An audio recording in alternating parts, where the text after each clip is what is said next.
Now, we are primarily a politics podcast and YouTube show, so we would be remiss if we didn't end the year, Nick, with winners, winners for the year. So, would you like to take it away? Do you want a drum roll or?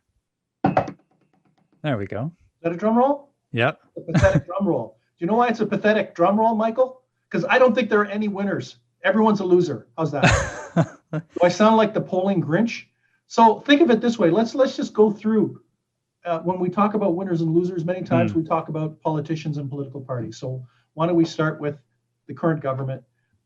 Could have been winners, looked like they were winners, March, April, May, and then that wee thing happened and no longer winners. So, you know, a big disappointment for a significant number of Canadians on that front. So not a clean slate for the Liberals. The Conservatives could have been winners, but then they had kind of that weird stuff with the leadership and all the stuff that kind of transpired over that.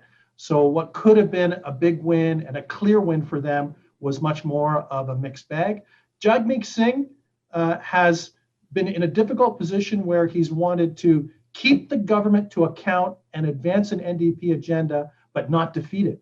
So he's basically turned into a parliamentary pretzel, keeping the government alive.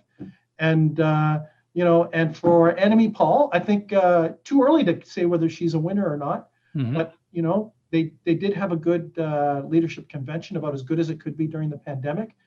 There's a significant upside for the Green, and she's I'll call it a positive question mark, right? People don't know a lot about her, haven't formed an opinion, but sad to say, how about let's not give out a gold medal, a silver medal, or a bronze medal to anyone, because I think for many Canadians, this year has not only been about disappointment related to the pandemic and changes in their lives, it's probably been disappointing in terms of what they've seen from many of our elected officials.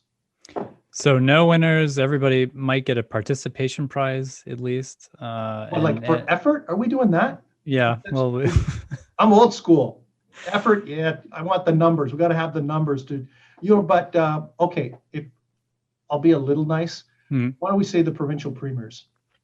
I think we can give a number of the provincial premiers a positive score as, can we call them half winners or potential winners, for a number of reasons. First of all, generally there's been good cooperation between the premiers.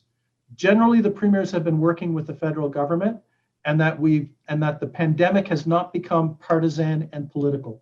So why don't we give a tip of the hat, 2020 Nanos tip of the hat to those premiers that have cooperated with each other on the pandemic and cooperated and worked positively with the federal government.